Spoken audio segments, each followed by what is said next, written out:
By the time the sheriff's deputy read Linda Paxton her rights, there were already 3 lawn chairs set up at the end of the cul-de-sac. Neighbors watched from behind sunglasses as the HOA president, still wearing her Cedar Ridge Meadows HOA board president polo shirt, stood in my backyard with her hands being cuffed beside a half-built pergola that was very much on my side of the property line. "This is common area," she screeched, jerking her head toward the muddy patch of ground. "You cannot arrest me on common area." The deputy glanced at the bright orange survey stake by his boot and then at my printed county plat map, tucked into a clear sheet protector like a holy relic. "Ma'am," he said with a deadpan tone, "this orange stick says otherwise." I leaned against my truck, sipping coffee, wearing a shirt that said "Got easements," while the HOA's landscaper tried to pretend he was not there. The pergola, the screaming president, the cops, the crowd. All because 4 months earlier, the HOA had decided that my backyard was actually theirs. I moved into Cedar Ridge Meadows because the listing description said large private lot at end of lane, no rear neighbors. That was the dream. Quiet, trees, a deep lot that backed onto nothing but an old drainage strip overgrown with shrubs. I work from home as a GIS analyst, which is map nerd in plain English, and I wanted exactly one thing from suburbia: to be ignored. I am single, mid-30s, mild-mannered, and the kind of man who puts his trash bin out exactly 10 minutes before pickup and brings it back in 10 minutes after. I read the CC and RS before buying. I knew the rules. No boats in driveways. Earth tone paint. Grass under 8 inches. Fine. The extra land was the selling point. My lot continued a good 30 feet past where most backyards in the subdivision ended, a tapered rectangle that hugged the drainage ditch. The appraisal called it rear green buffer, privately owned. The county plat called it Lot 47B, Holt. My title insurance policy called it insurable. The only person who called it anything else was the HOA president, Linda Paxton. She met me on move-in day, marching down the sidewalk with a clipboard and a fixed smile, like a boss battle in a golf cart. "Welcome to Cedar Ridge Meadows. I am Linda, HOA board president. We are very particular about maintaining our community standards." I smiled. "Cool. I am very particular about not talking to people before coffee." She did not laugh. She just glanced past me at the wide, deep backyard stretching behind the house, and her eyes narrowed like she had just spotted a zoning opportunity. The first letter arrived on day 6. Notice of violation, unauthorized use of common area. Per Cedar Ridge Meadows HOA covenants, Section 12.3, your fence line illegally encroaches upon HOA greenbelt/open space. You must remove all fencing and personal property beyond the approved boundary within 10 days to avoid daily fines. I read it 3 times. Then I walked to the back fence, followed the line of ancient rusted T-posts, and tapped the steel survey pin with my boot. It glinted up at me, round and solid and exactly where the county map said it should be. I printed out the plat, highlighted my lot, and emailed Linda a short response. "Hi Linda, according to the recorded subdivision plat and my survey, that area is part of my deeded lot, 47B. Not common area. Happy to discuss." She responded with a 2-page PDF that looked like it had been designed in Microsoft Word at 2 in the morning. An HOA map with a thick green highlighter blob behind my house labeled HOA Greenbelt, no private use. No surveyor's seal. No bearings. Just vibes. When I did not immediately cave, the letters escalated. Notice of daily fines. Second notice, unapproved structure, for my garden shed that predated my ownership. Final notice, legal action pending. I caught Linda one afternoon actually in my backyard, pacing off distances with a tape measure.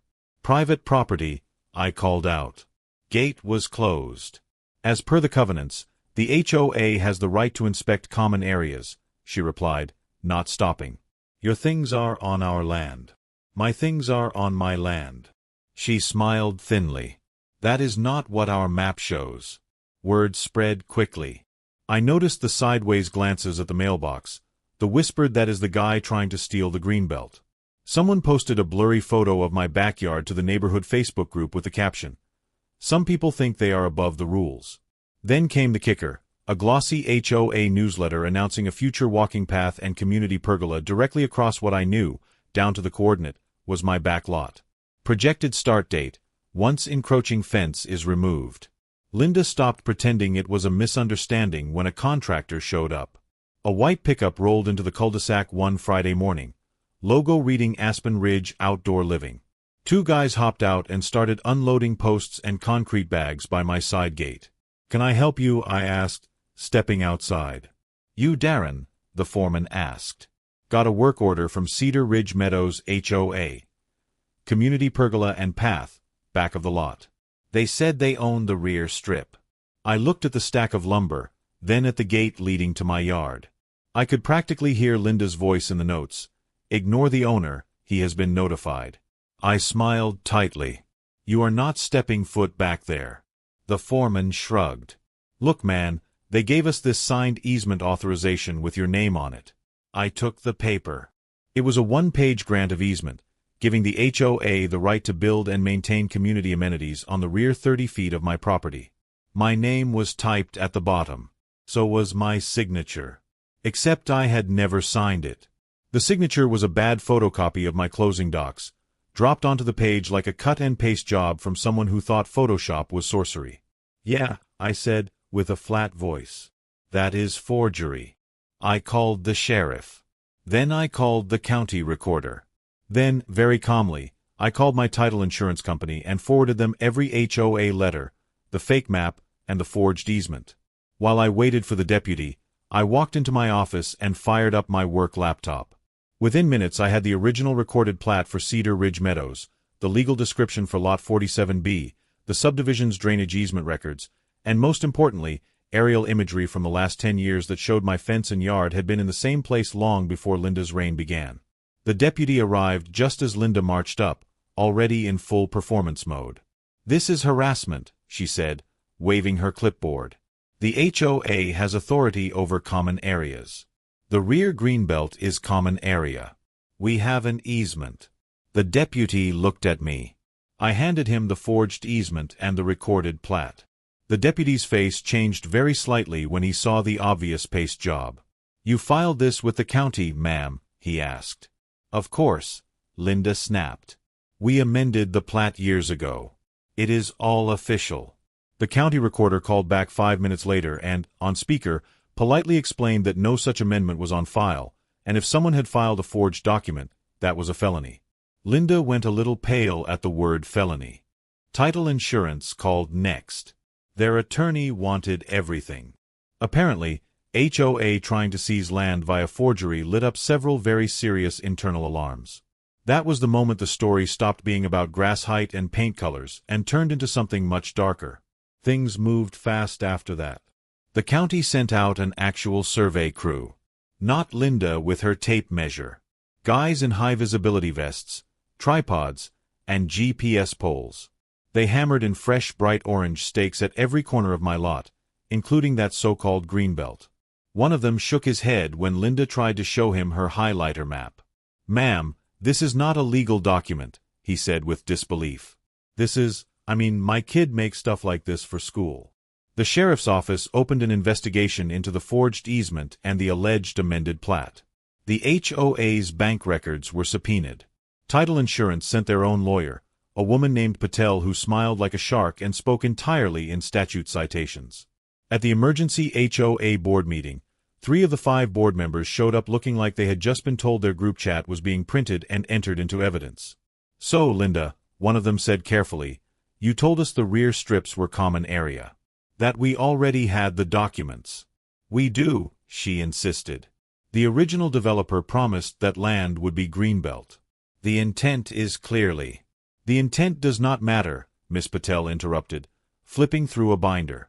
"What matters is what was recorded, which is that the rear strips were deeded to individual lot owners, including Mr. Holt.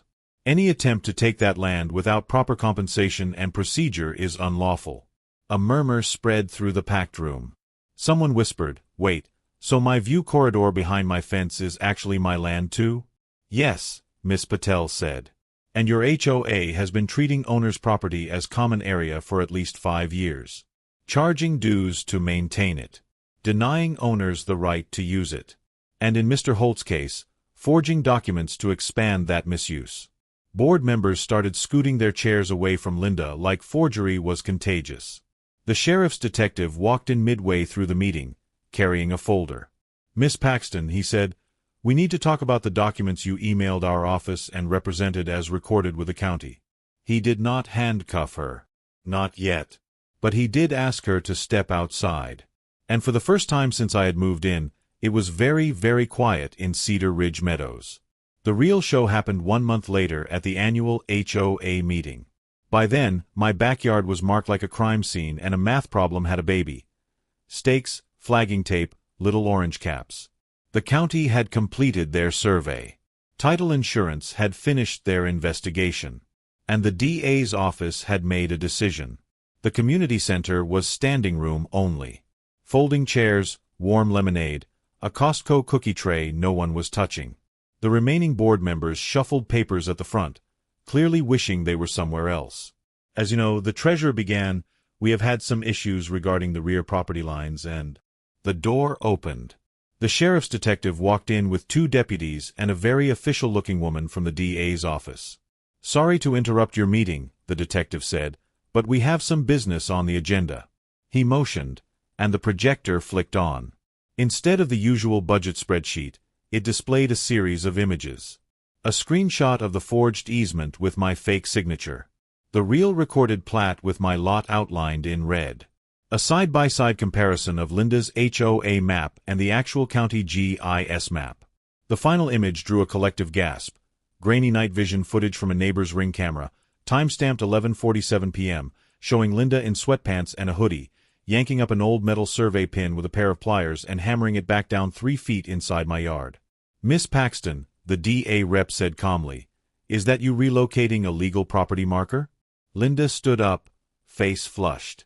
"This is a witch hunt. Everyone knew the rear strips were supposed to be common area. I was just falsifying property boundaries," the DA rep said. "Filing false documents. Attempting to deprive owners of property rights under color of HOA authority." The detective stepped forward. "Linda Paxton, you are under arrest for filing a false instrument, forgery, and tampering with a government record." The sound of handcuffs clicking on her wrists echoed through the room like a gavel. Someone in the back whispered, "Holy crap." Someone else started clapping. It spread, hesitant at first, then louder, like the wave at a very petty sporting event. As they led Linda out past her stunned neighbors, she spun around and screeched at me, "You ruined this community."